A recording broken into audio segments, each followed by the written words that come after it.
everyone, myself Aditya Kadam and I am pursuing biotechnology from School of Biotechnology, DAVV, Indore. Today my topic is totipotency and organogenesis. Introduction. What is totipotency? Totipotency means we can regenerate a complete organism from a single cell. And while from organogenesis, there is only a development of new organs such as roots, shoots. This process are essential for micropropagation and genetic improvement in plant. Now, how do totipotent cell differentiate?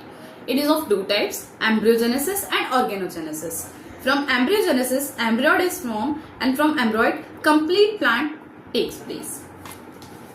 Organogenesis contains three main parts, calogenesis, rhizogenesis, calorhizogenesis. In calogenesis, only shoot system take place. In rhizogenesis, only root system take place. Calorhizogenesis, shoot with root takes place. Now the definition. What is totipotency? From the word itself, toti means total and potency means potential. Totipotency is the ability of a single cell to divide and produce all the differentiated cells in an organism. So, totipotency is the genetic potential of a plant to produce the entire plant. In plants, this is possible because plant cells can undergo dedifferentiation and redifferentiation under proper culture condition. Levels of potency. First is totipotent. Totipotent have the highest differentiation potential. They can develop into all cell types of the organisms, including both embryonic and extra-embryonic tissues such as placenta. Pluripotent cell gives rise to almost multipotent, limited range. It can differentiate into a limited number of related cell types, particularly cellular tissue or organ system. Unipotent. From the word itself, unipotent means a single. It have the narrowest differentiation potential, generating only a single type but maintain the ability to self-renew.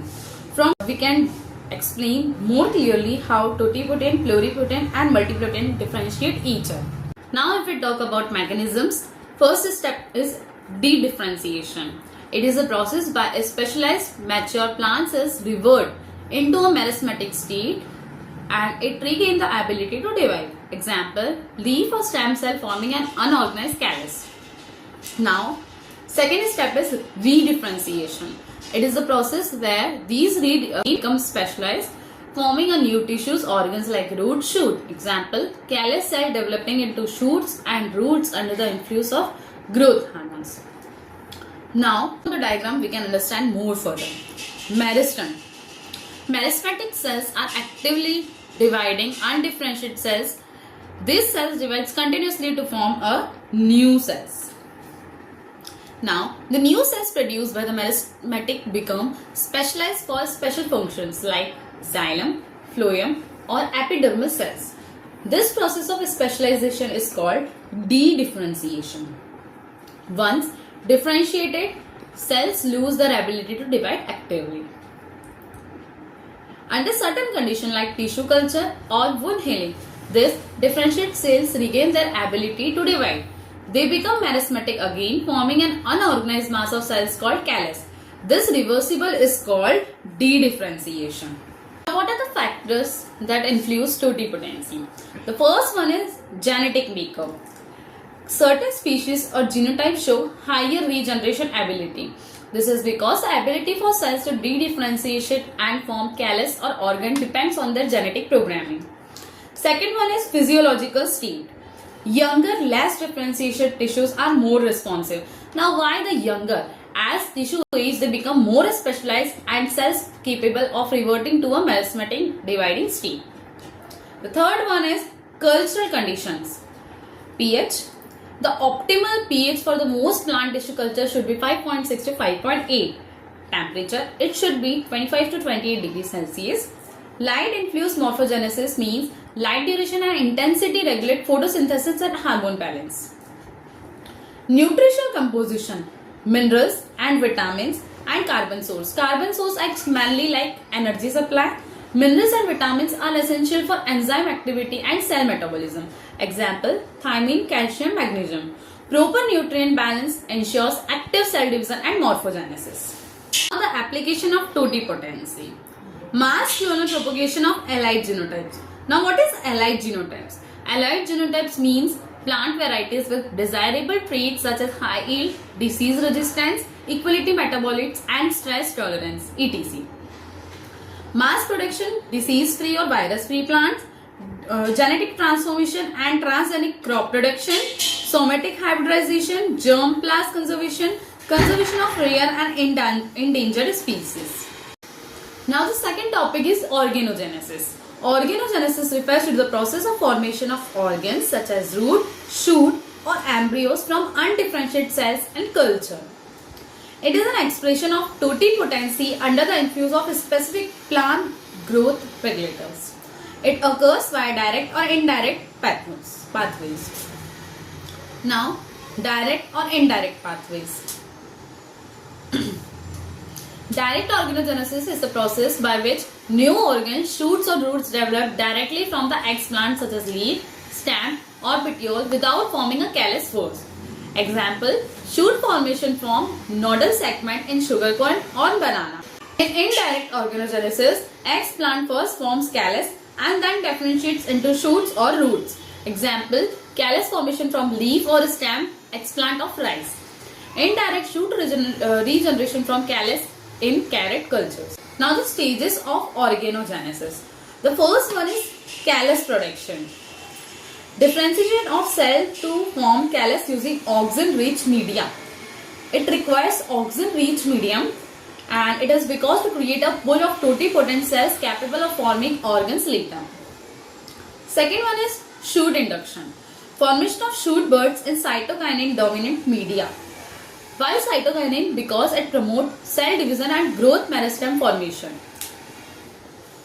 Now the third one is root induction. Root development promoted by higher oxygen concentration. It is because oxygen is rich in medium which stimulates root formation and it also helps in the complete plantlets with shoots and roots. Now the last one is acclimatization. Hardening and transfer of regenerated plantlets to soil. It is because the generated plantlets are gradually hardened and adopt from sterile in vitro condition to normal soil greenhouse environment, because plants grown in tissue culture have delicate structures and need time to adjust real world conditions. It is because conditions, light, humidity, microbes, and the final step is to transfer the healthy plantlets to soil for normal growth development. Now from diagram we can explain more in detail. Ex-plant. Ex-plant can be any a small piece of plant tissue like leaf, stem or root. Direct organogenesis means organs are directly from the ex-plant without any callus formation. Now the indirect organogenesis, meaning the ex-plant first forms an unorganized callus. Later the callus redifferentiate into shoot or roots under suitable hormone condition. Usually this occurs in media like oxygen in first high, then reduce while cytokinin is increased. Then somatic embryogenesis. It is some callus can form embryo-like structure, somatic embryogenesis, instead of normal organs. These embryos can grow into a complete plants, similarly to form zygotic embryos. This pathway is used for cloning and artificial seed production. Suspension culture. Suspension culture, callus cells are broken and grown in a liquid medium to produce free dividing cells. And then it convert into protoplast culture, that is culture of neat plant cells obtained by enzymatic digestion, useful in somatic hybridization and genetic modification studies. Now what are the role of plant hormones? Auxin, it promotes root formation and cell elongation. Cytokinesis promotes shoot formation and cell division. High auxin, low cytokinin ratio favors roots, where high cytokinin, low auxin ratio favors shoot. Gibberellins, abscisic acid and ethylene may have secondary effect on organ formation. Now the application of organogenesis, micropropagation and clonal propagation of plants. Organogenesis allows the mass production of genetically identical clonal plants from a single parent plant. This ensures uniform traits like yield, disease resistance, and growth rate. For example, banana, sugarcane. Now the second one is genetic modification and transformation studies. Organogenesis is used for introducing foreign genes into plant cells via agrobacterium or gene gun. These transformed cells are regenerated into a complete plant through organogenesis. This helps in creating genetically modified GM or transgenic plant with improved traits such as pest resistance or stress tolerance. Production of secondary metabolites in vitro. Some plants like roots and shoots are used to produce valuable compounds in culture. This includes alkaloids, flavonoids. Example, hairy root cultures. Now the fourth one is regeneration of endangered or rare plant species. Even a small tissue sample can regenerate into a full plant, ensuring species survival.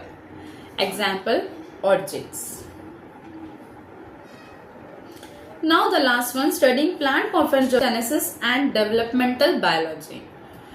Researchers used it to understand hormone signaling, gene regulation, and cellular totipotency.